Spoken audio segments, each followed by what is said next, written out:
Welcome back into the Dead Arm Sports Podcast, coming at you live on a Wednesday. Josh and Jell here, coming at you a day late. Want to pay our respects and just didn't feel that it would be right to do the podcast yesterday with not knowing the situation with Damar Hamlin. Just out of respect for him and wish him all the best in his recovery, which looks like it's going to be a long road and hopefully goes in a positive direction here in the coming days. But just absolutely unprecedented, treacherous injury on Monday nights, went into cardiac arrest on the field, had to be taken to the hospital, and is still, as of Wednesday night when we're recording here, still in critical condition, breathing tube. And again, we don't have a whole lot of information at this time, but just want to pay our respects to him, his family, Buffalo Bills organization, wish him all the best. Thoughts and prayers are with him. And yeah, I don't really even know how to put into words what had happened on Monday night. Kick it over to you, Joe.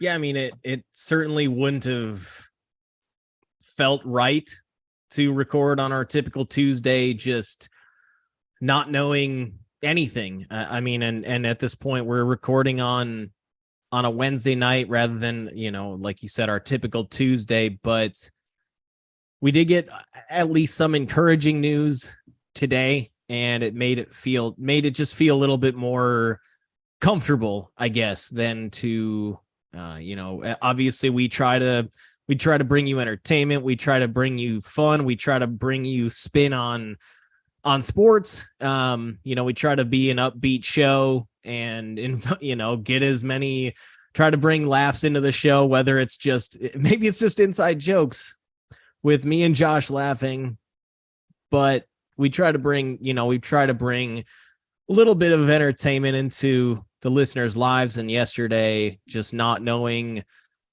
the impact of or the the outcome of anything Damar Hamlin related, just didn't feel.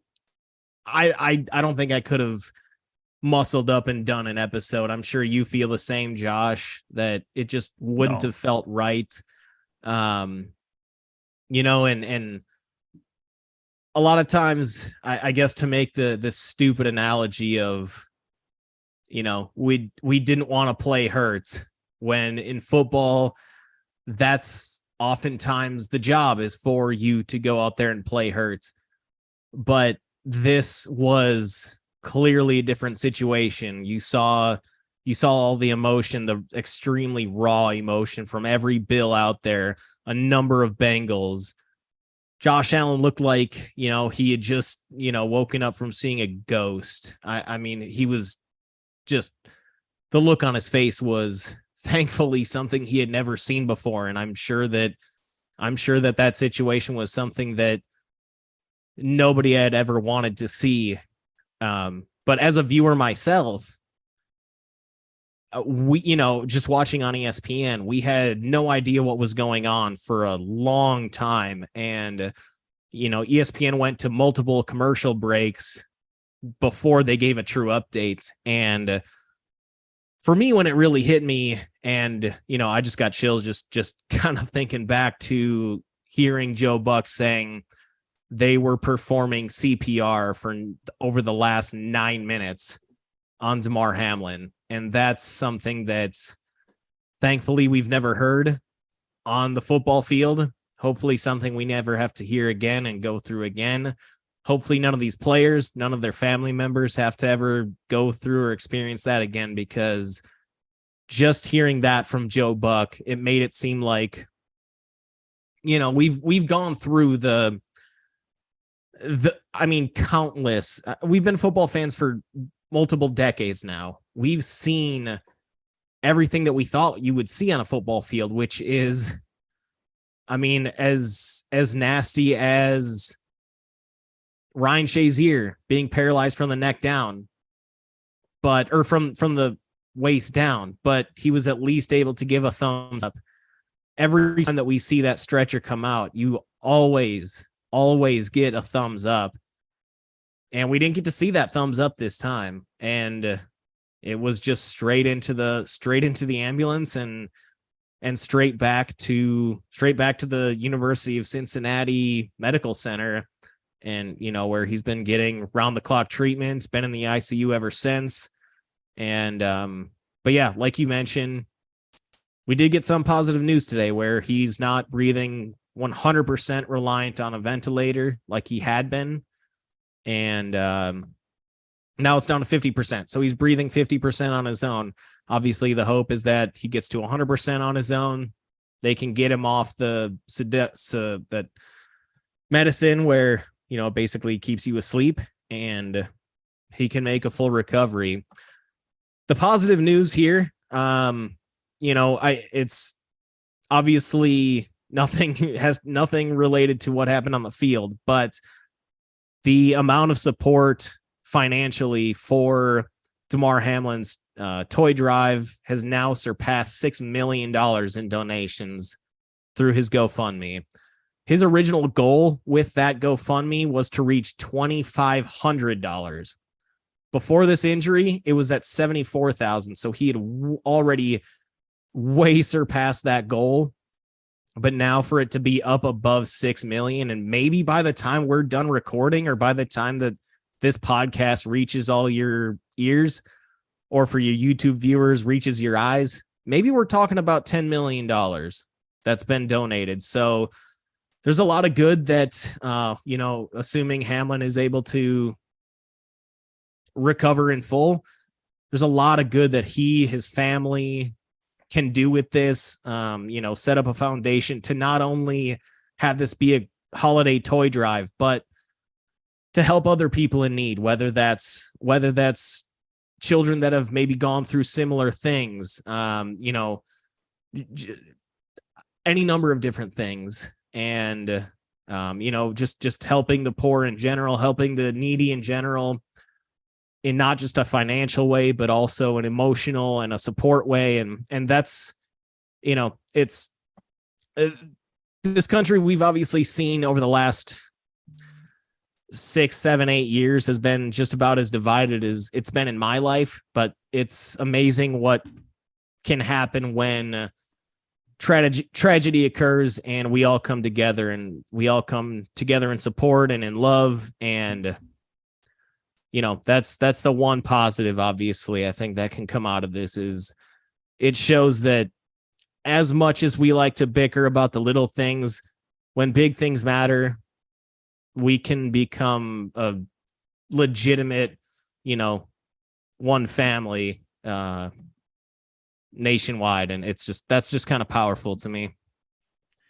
Yeah, no, absolutely. And again, our thoughts, prayers just go out to Damar Hamlin and his family and Bill's organization, and to Damar himself, and hopefully a very speedy recovery. And hopefully we have some new updates and some positive updates next time we record next week. So with that, he can be found at Dead Arm Sports, Twitter, Instagram. Check us out on Facebook at Dead Arm Sports. Go to YouTube, type in Dead Arm Sports into that search bar. Will be the first thing that pops up. Make sure you subscribe, click the bell. We monitor that chat that is on the right-hand side, so that way you can go ahead and ask us any questions there.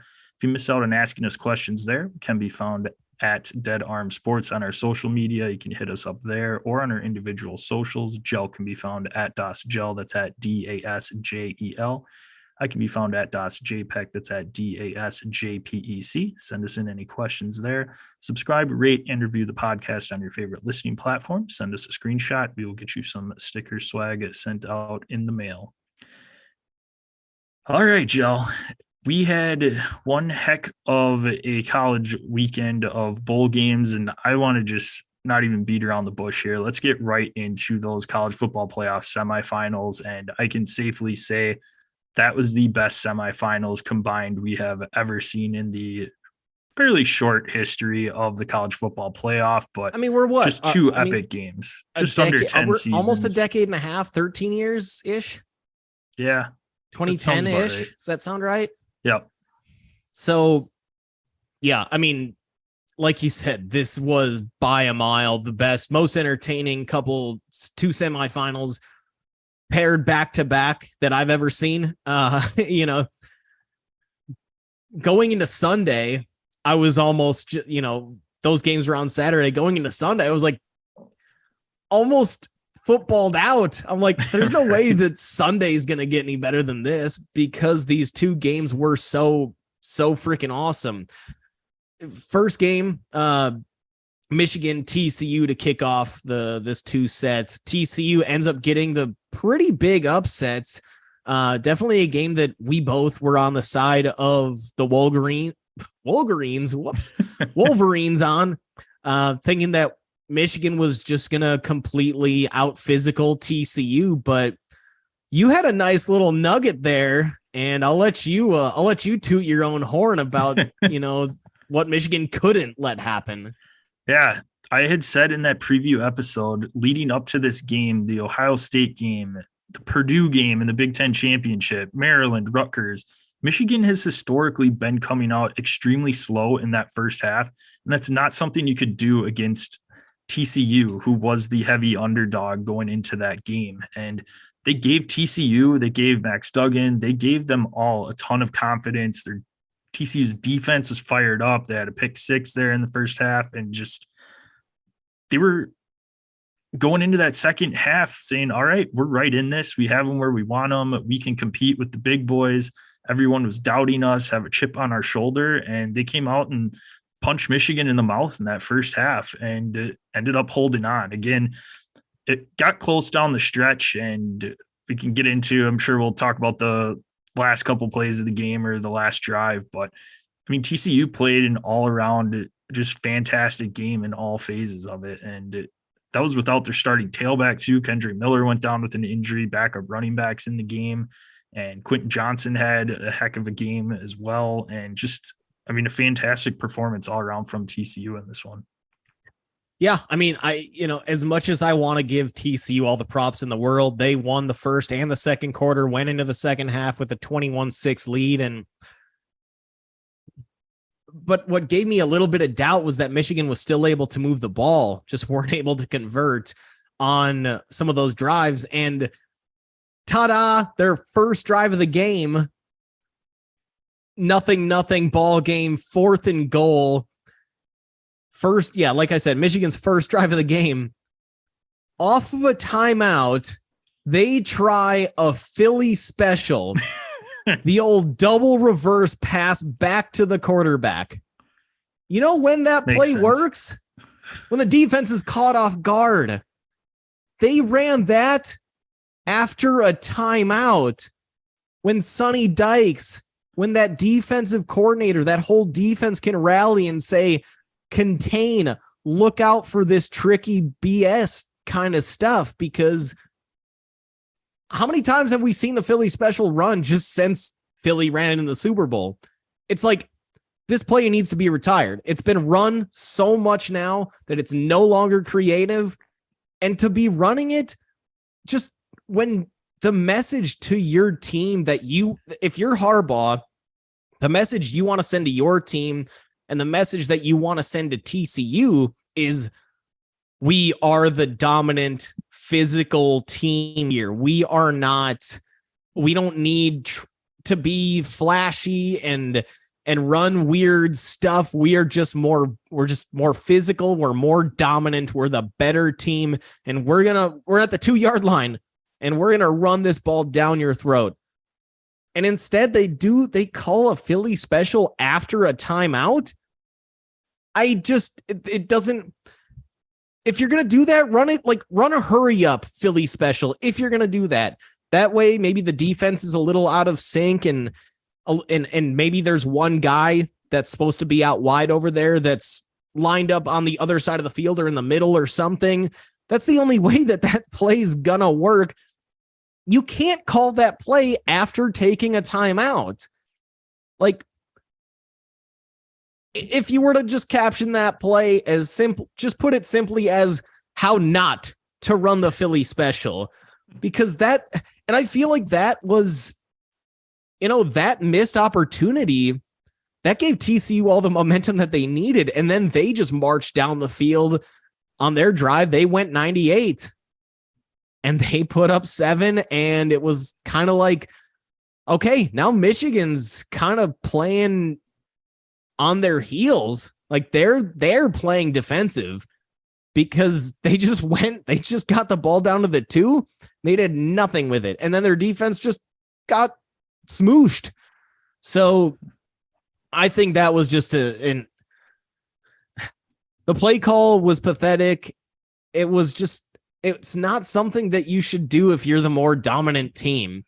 The reason that it worked for the Philadelphia Eagles is because it was the first time it had been run, like at least, recently that I can remember. And it was Nick Foles out there, not a very athletic JJ McCarthy, who McCarthy's known to be running around. I'm sure that they already had a spy on him anyways, because he is a mobile quarterback. There's always going to be somebody with their eyes on JJ McCarthy. There wasn't anybody's eyes on Nick Foles.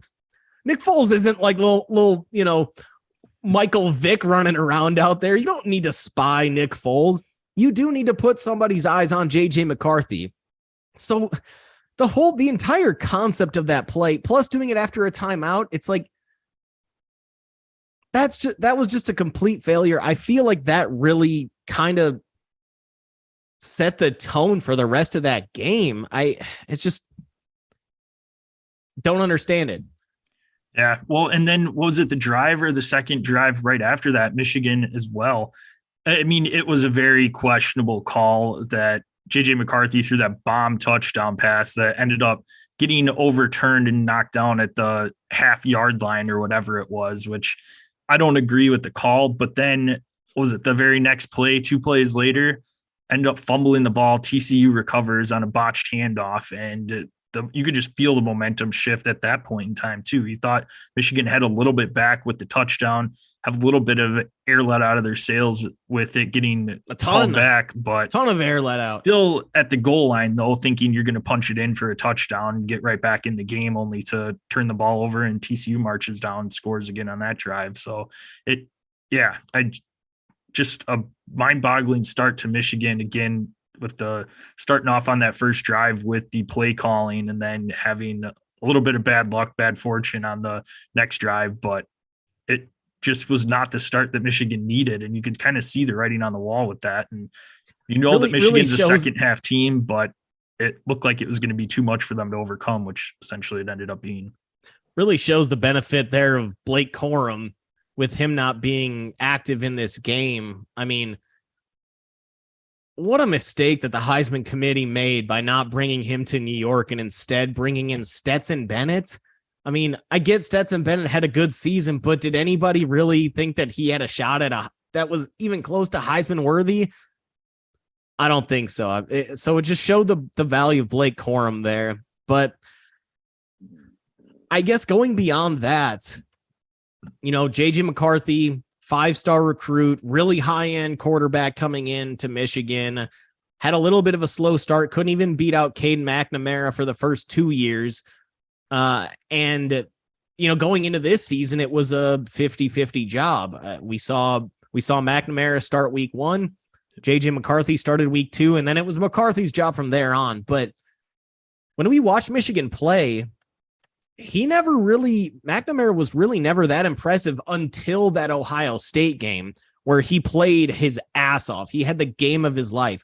I know I had a lot of really good things to say about McCarthy after that Ohio State game, previewing this game, because I kind of started to believe in the guy, thinking finally he's almost come out of his shell a little bit and showed everybody this is why I'm hot. But God, he laid a massive egg in this game. And it makes me wonder, he started getting a little bit of steam of somebody, hey, keep an eye on him for the NFL draft coming up. Is he off your draft board at this point? I mean, I know we're talking, he's still got another year in college before he's even eligible, but God, it's been a really shaky college career outside of that Ohio State game. And this was his mark to make, where it's like, this is my team. We have the second best team in college football per the rankings. And There's no Blake Corum, so this is my team to lead. I'm going to do this. And then he just wet the bed. If I'm an NFL scout, I don't know if I'm totally hands off unless he really balls out next year, I have to be hands off because he has not done enough. He hasn't played impressively enough for me to even think about taking him in the draft, which you wouldn't have thought out of a 5-star recruit. Yeah, just inconsistent play all year from him. And again, this was his time to shine. Michigan looked like they were going to bounce back and get revenge on that early exit last year in the college football playoff and ended up getting knocked out again this year. But JJ McCarthy, yes, I think he needs to have a huge bounce back season next year in order to get his stock back up, because right now it's as low as it has been in the last little bit. And it also makes me wonder too, I think this is a good time to talk about Jim Harbaugh a little bit too, and what the future maybe with JJ McCarthy is after this season. We've already had some rumors out there about Jim Harbaugh talking with the owner of the Carolina Panthers about the job opening there. Rumors that Denver has inquired on him as well. I mean, every single season, this just keeps popping up. And is this the right time for Jim Harbaugh to maybe make that jump back to the NFL? For me, it is. I think he has beat Ohio State the last 2 years. His stock is pretty high right now. He seems to have taken Michigan about as far as they can go. I mean, 2 back-to-back college football playoffs, and we're going to have that expansion in a couple of years, but I think he'll be gone. Even if he's not this year, he'll be gone by the time it expands. But I do think this is the right time for Jim to make that jump into the NFL. He's probably going to be looking for the right situation with him having a nice comfy chair at Michigan. He's kind of got the leverage in the situation. But do you think he's going to jump to the NFL this year? I think you said it. His stock is, I don't know if his stock has ever, it's certainly never been higher than it is right now, at least in terms of his success at Michigan. Like you said, beating Ohio State twice this last year, or I guess this season at the shoe. Like, it's one thing when you win at Ann Arbor once. People could look at that as a fluke. No, he did it 2 years in a row, both at home, at the Big House, and this past year at the shoe, and in a pretty dominant fashion this year. So I think I don't know if his stock could ever be higher. Let's say Blake Corum dips out. I feel like we may have seen the ceiling of JJ McCarthy. I mean, I hate to say that already, but we saw him. I'm scared that Ohio State game was his peak. There's going to be other departures on that defense. It's 2 college football playoffs in a row. That Denver, both Denver and Carolina's owners that's money bags right there. Like, those are 2. I mean, Denver's owned by the Waltons, like unlimited amount of money.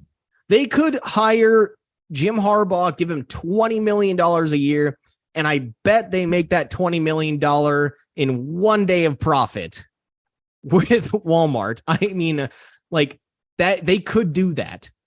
So and Dave Tepper also with Carolina. I mean, he was just able to, it might as well have been a tax write-off for him to, write out Matt Rule's contract. So, I mean, or to, wipe out his contract off the books. So I think it's probably smart for Harbaugh to jump. The problem is where to go, because you go to Denver, you're stuck with Russell Wilson. The Broncos, that ownership group can have as much money as they want, but there's no way to get out of that Russell Wilson contract. You can't it's not like paying out a CEO to, you sign a CEO to a deal like Russell Wilson's and, okay, well, we'll just write it off. We'll just, sign this massive check to you and you go away. Can't do that in the NFL. Russell Wilson's going to count against those books against the free agent, the cap number for the next 4 years. So you can't just write that off. Carolina, there obviously is no QB unless you're still somehow hanging on to Sam Darnold by a thread. If you are, you're a fool. So they don't have a quarterback. They've won too many games to be at the top of the draft to go grab themselves a Bryce Young, a CJ Stroud. I want to get into him in a little bit, a Will Levis type. So they don't really have a quarterback. They're in this kind of middling situation where they almost ended up winning the division, and then they lost until they blew a big big lead to Tampa this past weekend. I like those two jobs aren't that appealing to me if I'm Jim Harbaugh. And if, I floated this idea out this is pretty much right when Frank Reich was canned. I said, hey, I wouldn't be surprised if Jim Irsay said, former Colt, Jim Harbaugh, why don't you come on over? But that situation sucks too. You, again, don't have a quarterback. Now, it's not often that you walk into an NFL job with the perfect situation where there is an established quarterback in place. But, at the same time, we saw Harbaugh walk into the Niners back when he got hired by San Fran, and everybody thought Alex Smith was a bust. And he turned Alex Smith and that Niner team into a really formidable team. So maybe he's able to do that same thing in Denver with Russell Wilson and turn Russell Wilson into maybe an Alex Smith game manager type rather than somebody that we're relying 100% on the offense or 100% of the offense on the quarterback. That's probably the best position or the best situation for Harbaugh that's out there. But I think you kind of have to jump if you're Harbaugh at this point, especially if you're seeing $20 million+ offers per season.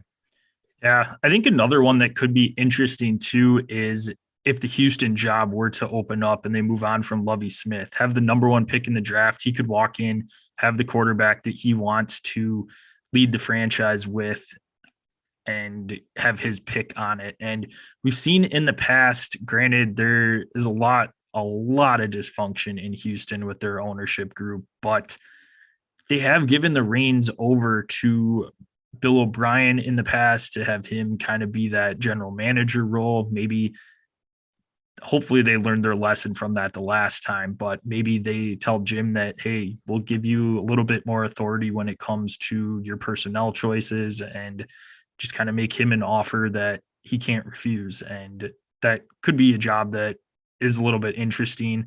Another one that is interesting too is if the Chargers have an early exit in the playoffs. Maybe they've seen enough from Brandon Staley and think that, oh, hey, Jim Harbaugh, he might be the one to come in and unlock Justin Herbert's full potential. We've seen the last couple of years with Justin Herbert being an awesome quarterback, but just their offense hasn't taken the next step. And maybe an offensive mind like Jim Harbaugh can come into the Chargers and roll from there. But we'll see what ends up happening there. Time-wise, Joe, we got another game to talk about here too. Georgia survives against Ohio State. And I like to use the word survives because I honestly think Ohio State was the better team in this matchup. Ryan Day outcoached Kirby Smart, and it came down to just an absolute shankopotamus of a field goal at the end of the game, which no fault to the kicker. I mean, that was a tough situation. No fault to the kicker. That's a tough situation to kick in, though. Okay. Where else do you place the blame? I mean, they could have gotten him a little bit closer to the field goal post. Okay, that's fair, but you can't blame the hold. And if you blame the moment, then he wasn't built for the moment, and then you blame the kicker.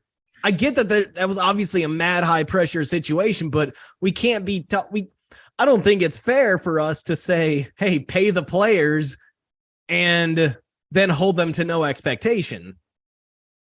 That's just me. So sorry, sorry for cutting you off, but no. I had to because I understand that you can't blame anybody else. It's his job to make, but they let up a ton, and that is a heck of a field goal for a college kicker to make, not only in that situation, but I mean, what was the crowd? 70% Georgia fans. It's in Atlanta. It was in their home stadium. It was a tough situation for him. He lined up, and I knew it probably was not going to go in, but I did not think it would be that bad. Let me just say that. But if he would have missed a little bit, like if it was a respectable miss, then it's like, okay, he just, it's a long kick. He just missed it, and he just, he missed. We see NFL kickers miss kicks all the time. But that moment was clearly out of, he clearly couldn't. And it was a long kick, I bet. And as you said, Ohio State would have done him a ton of favors if they could have gotten him another 15 yards. And if that's a 35-yard kick, I bet that kicker's like, hey, I do this in practice all the time. Now you're talking about 50-yarder. Oh, shit, I got to kick this as hard as I can. And then he, sends it into Narnia. So I get that, but you can't take all the blame off the kicker for the moment. That's his moment, man. That's his moment. Vinatieri never had the biggest leg, but clutch he city. made every clutch kick he needed to. Someone who was clutch in this game was CJ Stroud. CJ Stroud, I thought, had an unbelievable performance and probably the best performance of the four quarterbacks that we saw in the playoffs. I mean, Stetson Bennett came through when the moment mattered down the stretch in the fourth quarter, but he did not look very good up until that point at all. But CJ Stroud, granted, I know we were texting back and forth in this one, Shell. His wide receivers were fairly open, but I mean, he was hitting them in stride. He was making the throws when he needed to and extending plays when he needed to. So I gained quite a bit of respect for CJ Stroud in this one. I mean, we know the history of the Ohio State quarterback position. It's just, all right, next person up, and they're usually really awesome. But he, to me, looked like he could possibly be a franchise quarterback down the road if he gets into the right situation in this one. I mean, he's got a big arm. He would like to see a little bit more mobility, but he showed that he could get out of the pocket and pick up some yards and pick up the first down when he needed to in this one. And against that Georgia defense, which, man, they did not play their best game either. I mean, giving up 40 some points to Ohio State in this one, but again, fantastic game and gained a lot of respect for CJ in this one, in that loss. Yeah, I mean, you just touched on it, which was going to kind of be my main point about CJ Stroud was it's so much of that Ohio State offense is scheme the guy open for an easy throw, whether he's open, it could be a bubble screen, it could be, it could be an open slant, it could be somehow this, they schemed where there was a guy running a skinny post and there was a guy running a wheel route. And that wheel route is wide open down the sideline because the safety was distracted by that post. So it's just a running back running a wheel route against a linebacker. Linebacker can't catch up to, a Travion Henderson type. And that wheel route's wide open down the field. And all he has to do is make a nice, easy pitch and catch. But but again, that's facing teams like, the Rutgers of the world. A lot of these middling Big Ten teams, but what we saw against Georgia is that Georgia wasn't going to allow that. And Stroud had to make a lot of really nice throws. What we saw, though, that most impressed me and that I think has to be a massive turnout for these scouts, these NFL scouts, is he ran the ball. We hadn't seen that out of him all season where he's running the ball. He ended up having 70 rushing yards if you don't count the negative yards from the sacks that they took, which, by the way, the NCAA absolutely needs to take out sacks. Right. Sacks counting as negative rushing yards for a quarterback. That's the absolute largest amount of garbage in the world. Get rid of that. Now that we're now that we can bet on these games, you can't have that affect a quarterback's rushing numbers. And beyond that, if that quarterback kneels and they lose 2 yards, that doesn't count as negative rushing yards. Where in the NFL, it's the opposite. That does count as negative rushing yards when you take a knee, but it doesn't if you get sacked. It's just, come on, we're in a betting world. We need some standardization there. Also, I'm salty about that because I took the over on Mahomes rushing yards in one of the Super Bowls. in that Super Bowl against the Bucks. No, they lost. They lost to the. Didn't they lose to the Bucks? Oh yeah, San Fran. Yes, I took the over of Mahomes rushing yards, and he kneeled it 3 times in a row, and I lost my bet. So I am all sorts of salty about that rule.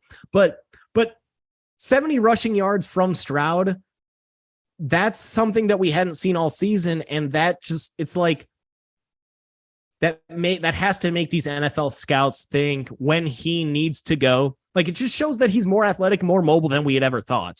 So for me, that solidifies CJ Stroud as at least the number 2 QB in this class. I mean, I'm now at the point where I see the size, I see the arm, I see the mobility. He's, for me, ahead of Levis. And I consider him at 1 just because of what we've seen out of these small quarterbacks and their injuries over these last couple of years, whether it's Tua, Kyler, Russell Wilson this year took his first real big shot and he missed a game and a half when he got, just picked up and thrown down onto his head.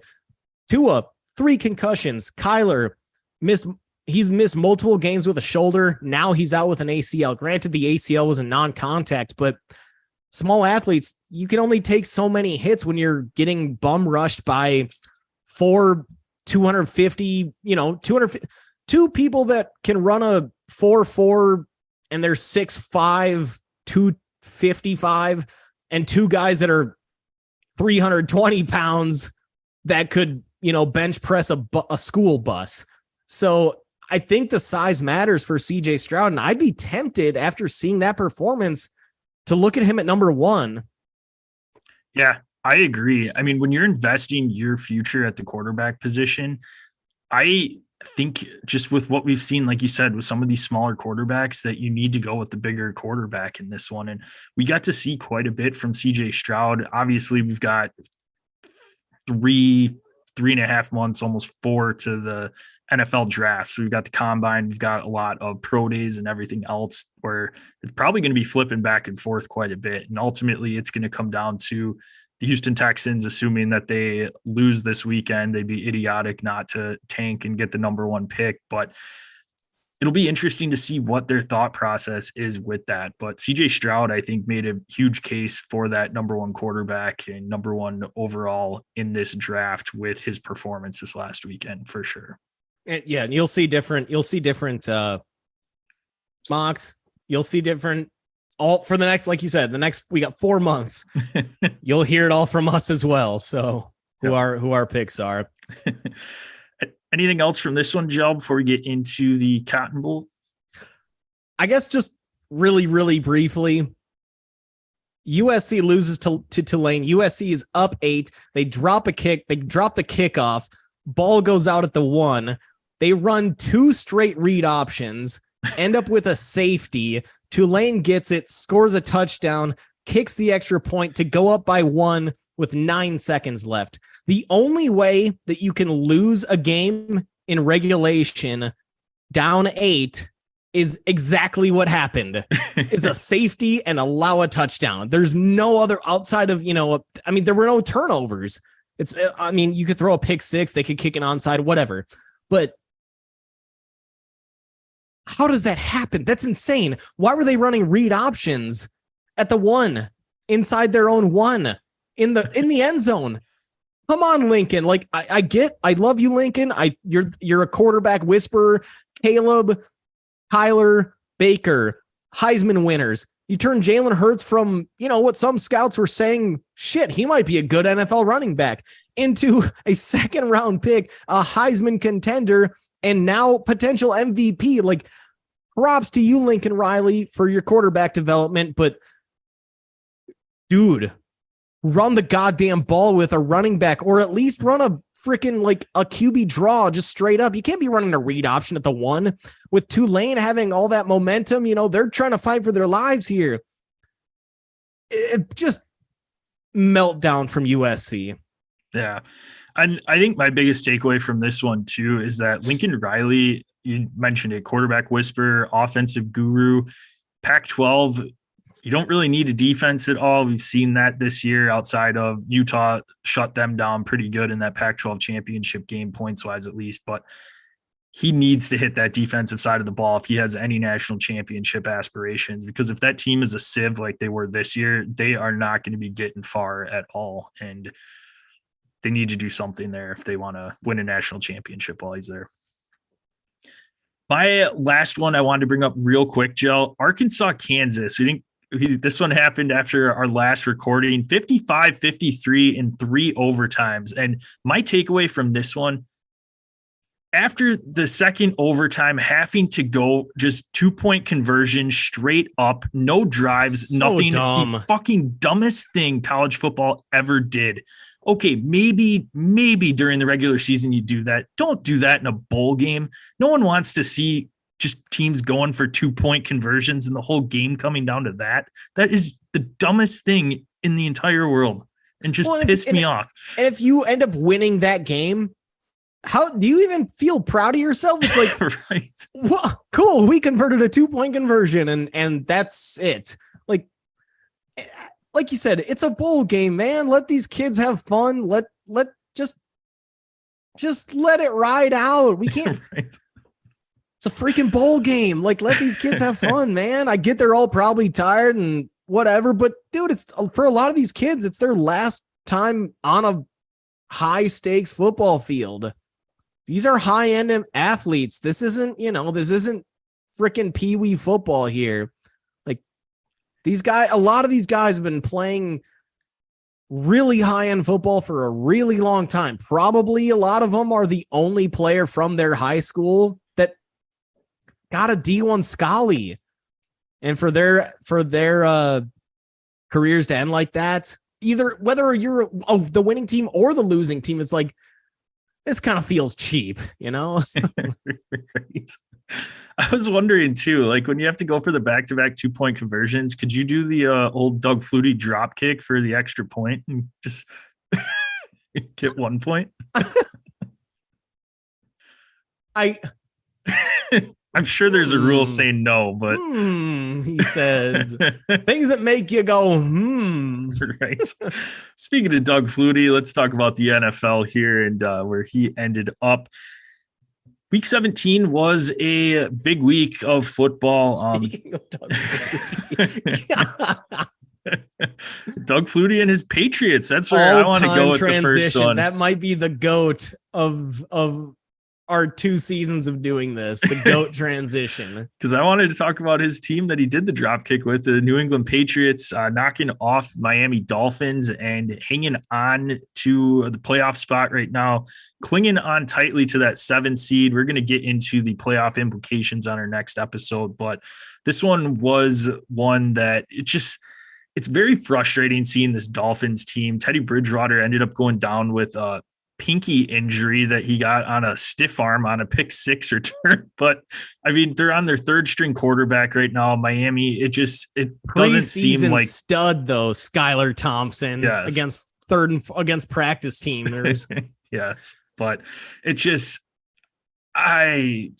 was frustrating because this game was within Miami's grasp somehow when they're on their 3rd string quarterback, but just couldn't get it done. And this Patriots team, man, it does not deserve to get into the postseason, in my opinion, but they're sitting in the driver's seat right now. And what are your thoughts here, Jell, on this game? And does Miami even have a chance in your book?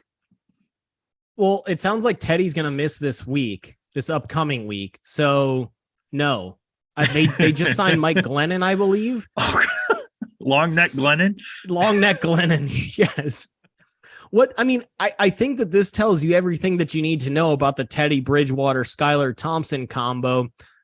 Raheem Mostert out-received Tyreek Hill and Jalen Waddle combined in terms of receptions. Check down city. Yeah.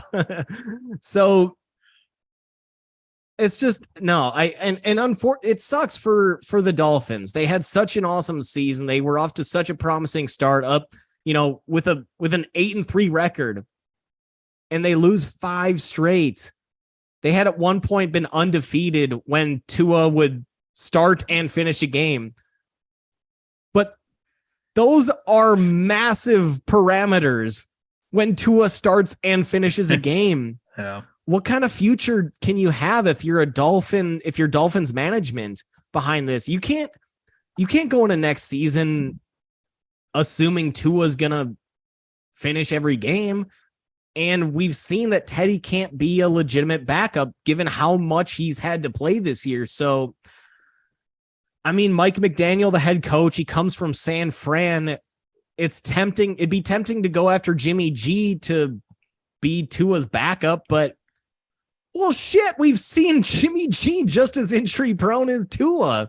So then what?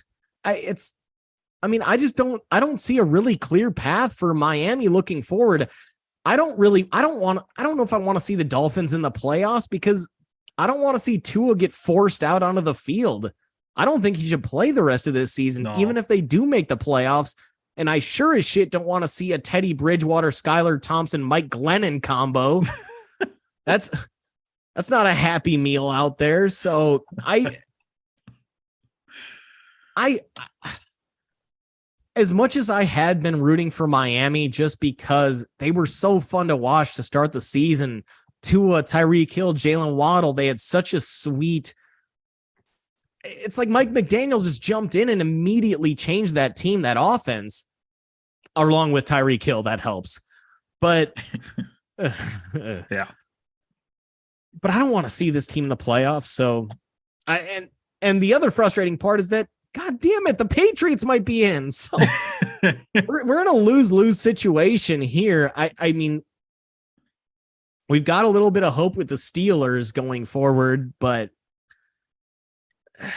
oh, this is ugly, man. This is ugly. This is why, and I said this last week, why we don't need a seventh playoff team. We didn't need a battle for the Commanders to make it in. Of course, they blow it. They can't figure out their quarterback situation.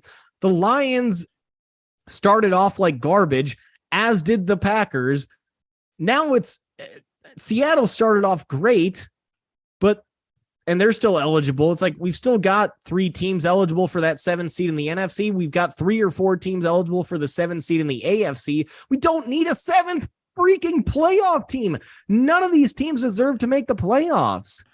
Yeah, but I guess we'll get into that one right now too. The Packers are one of the hottest teams in the NFL right now, and with that performance against the Vikings, I mean, it was 3:30 Kirk Cousins at his finest. Let's just put it that way. But I mean, the Packers just absolutely dominated Minnesota in all facets of the game in this one. And obviously I haven't seen what the line is. We'll, I'm sure, talk about that one on tomorrow's podcast, but they've, in my book, are heavy favorites against the Lions on Sunday Night Football this week. And they look like they could be a team to worry about a little bit as far as if your team's matched up against them come the playoffs. Now, right now, if the playoffs were to ended, we'd get a nice matchup of them against their arch nemesis in the playoffs, San Francisco 49ers. Yep, that's exactly what I was going to say. So that's exactly what I was going to say is,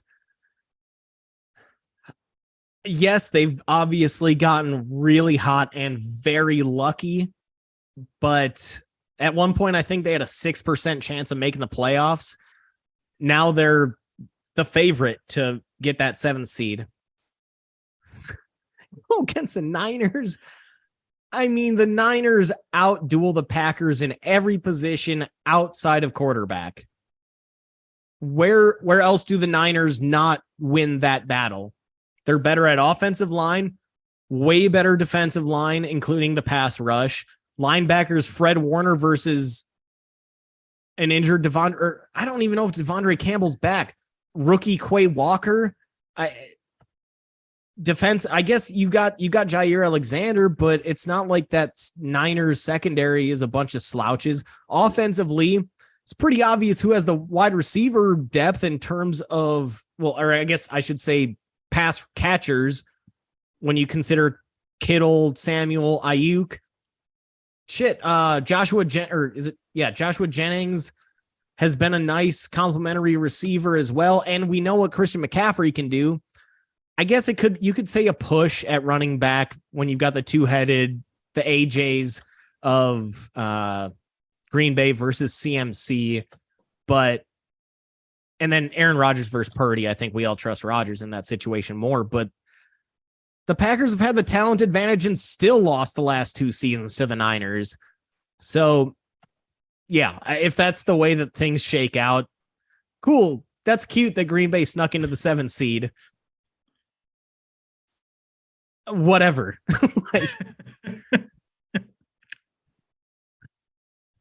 Oh shit. What a freaking weekend. It's just, God, it was just exhausting, but amazing. I guess next game I want to touch on and is Raiders Niners. Let's stick with the Niners, I guess. Yeah. Raiders they had just benched Derek Carr earlier in the week. In steps Jarrett Stidham, 4th-year quarterback. He'd been with Josh McDaniels his whole career. And the Raiders took the Niners to OT, both teams going into OT with 34 points. That's a lot. That's a lot of points for both teams to put up. I mean, great for Purdy for putting up that many points. Again, Mr. Irrelevant. And Jarrett Stidham in his first career start, going in there and taking arguably the best team in football to overtime. Really impressive. But I want to stick with Derek Carr and just kind of the way that the Raiders treated him. I mean, unless this was all manufactured by Derek Carr, which I can't imagine it was. I don't believe it was, at least at the beginning. He's done so much for your damn franchise. This franchise that has been in just since he got there and since before he was there, just been an absolute train wreck. We've mentioned their first round picks, how you've got guys in jail for murder, for vehicular homicide. You've got a guy that got cut because he was just talking about killing somebody with his assault weapons on an Instagram story. Like, in Damon Arnett, like, what are you doing? Josh Jacobs, they declined his 5th-year option. That, I think we've discussed that seems like a mistake at this point. Yeah. Given that I believe he's still leading the NFL in rushing yards. Alex Leatherwood got cut by the Raiders. I believe he was also cut by the Bears. He's been hurt off and on this season. I think he's still on the roster, but he hasn't really. Regardless, he's useless. Yeah. And Cleveland Farrell, their number 4 overall pick in the same draft with Josh Jacobs. Terrible pick. They could have had Devin White in that draft. They went Cleveland Farrell. So just awful management, awful drafting by these Raiders. And Derek Carr has been able to keep that team together. And they got Devontae Adams only because of Derek Carr. And for them to say, hey, we're going to bench you for these next 2 years. And you know what's behind that is that they want to trade him this offseason. And if he gets injured, they can't trade him. If he were to get injured in these last 2 games, they can't. He's untradeable. Guaranteed his contract. Right. So the Raiders are just covering their ass. And I feel like Derek Carr's done so much for this franchise for them to just go CYA and like, they're not doing him solid. And if I'm a free agent, unless the Raiders are willing to way overpay me versus other squads, I don't want to go play for that franchise. Like it's a freaking mess and it's an embarrassment. And for them to treat somebody, their franchise quarterback who's been there for a decade or just about a decade like this, it shows really poor taste. It's rubbed me the wrong way. I was thinking about doing a quick Instagram live of car thoughts in the car while I'm in the car.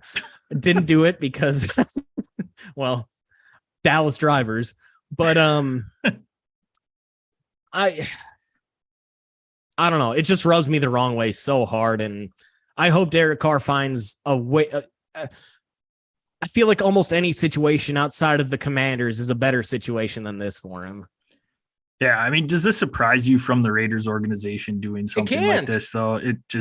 No, it doesn't. But it's one of those that I think you brought in Josh McDaniels as the head coach last year, and maybe something was said behind closed doors like, all right, Derek Carr's here for this year, but I'm going to have somebody else come in and run the offense that I want to run. And Derek Carr's not in our future plans, which is very crappy because, like you said, he's been awesome both on and off of the field for that organization. Now, granted, he hasn't taken them to Super Bowls or anything like that, but he's been serviceable and better than serviceable on the field and deserved way better than this. And again, I think it's just Josh McDaniels wanting a different quarterback to run the offense. But again, could have been handled way different. I get if they do know that they're moving on from him, it makes sense. But at the same time, you can't do that to somebody that's been with the organization that long. And I'm just very curious to see, because you had touched on Devontae Adams wanting to play with Derek Carr.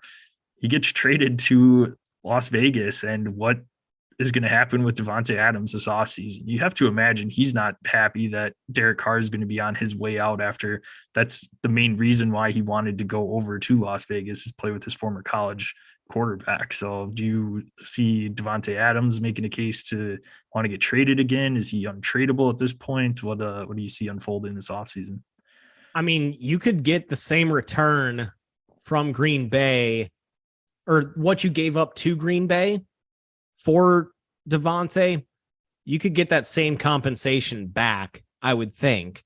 So if Adams says, I'm not playing here, let me go, you could get 2 firsts back, I bet, or a first round swap and an additional swap, or whatever, a first and a second, which is ultimately what Green Bay got. I think you could get that again for Devontae. So he's shown that he hasn't lost a step. He's still freaking awesome. So I wouldn't be surprised if he demands a trade, and maybe he's not saying I need to go pair up with Derek Carr again, because we don't know where Carr is going to be traded. But I would not be surprised if Adam says, why the hell would I want to play here? You just trade. I just came here. You traded away the reason that I was here. Why would I want to come back to this? So I bet you could get another first and second for him and just call it a wash and call this a lost season. I think that's all you can do right now if you're Oakland, or Vegas. Maybe return to the NFC North for the number 2 overall pick. They could pick up their franchise quarterback, and the Bears could have a wide receiver that's halfway decent. I'm confused. That'd be a steep price for Devontae, but okay. I mean, Vegas would love it. They could go get themselves a Stroud type. So yeah, or Levis or.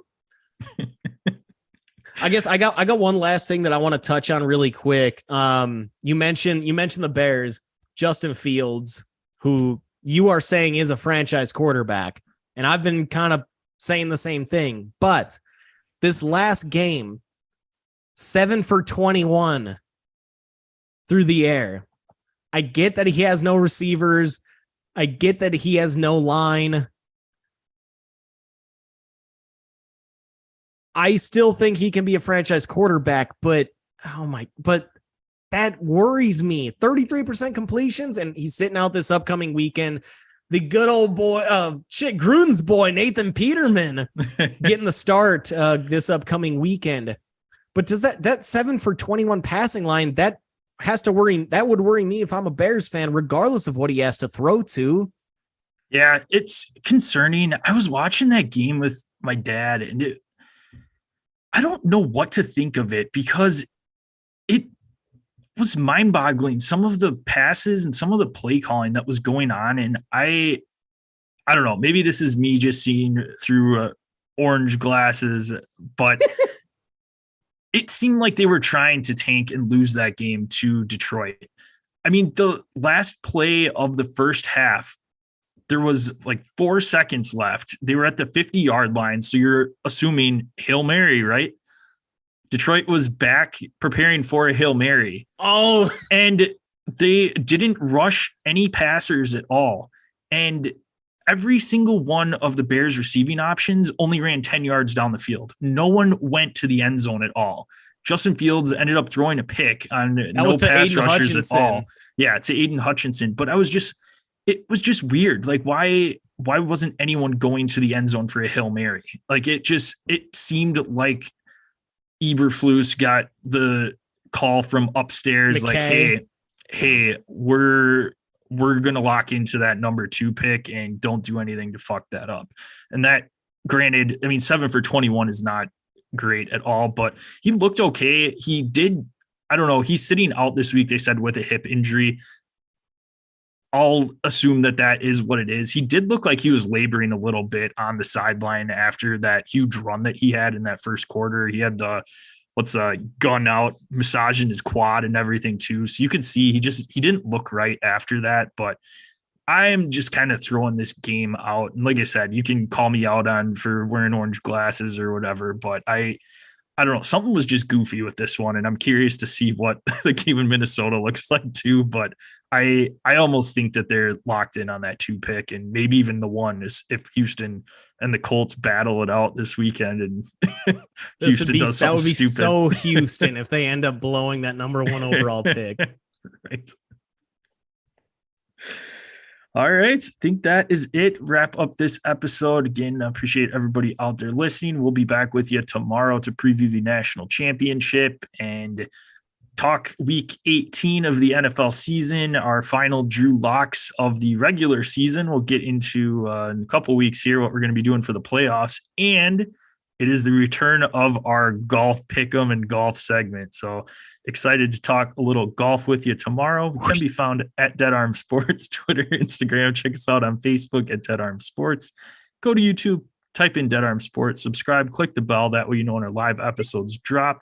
You can watch the replay of our live episodes the day after as well. We monitor the chat. You can ask us any questions there. If you want to hit us up outside of our live feeds, we can be found at Dead Arm Sports on all of our social media platforms. Gel can be found at Das Gel. I can be found at Das JPEG. Hit us up there. Subscribe, rate, and review the podcast on your favorite listening platform. Send us a screenshot of your review. Get you some swag. What are those listening platforms, Gel? Find us on Apple Podcasts, Spotify, iHeartRadio, and Google Pods. Make sure to subscribe, rate, and review on whatever your chosen listening platform is. That written review is very important for us to help us shoot us up the sports podcast rankings. So make sure you do that. And with that written review, send it to us on our social media DMs at Dead Arm Sports on Twitter or Instagram, or just search Dead Arm Sports on Facebook to find us there to send that review. Also on YouTube, as Josh mentioned, just search Dead Arm Sports. Hit that notification bell and subscribe there as well. Again, thoughts, prayers go out to Damar Hamlin. Hopefully we get some good news here in the coming days. And again, we'll be back tomorrow with a fun-filled episode for you. Joe, close her out. Well, just one quick MLB hot stove note. The Brewers sign a 1-year deal with Wade Miley. Former Cubby. A Dead Arm Sports news note. Your boy Das Gel hit on his betting nugget of the week by taking the Broncos at plus 13.5 with Denver only losing by 3. Listen to my nuggets. And to just to finish it out on a with some more personal thoughts, obviously heart goes out to Damar Hamlin, the family, and we hope that by the time this podcast releases, that we all hear some more encouraging news. Signing off.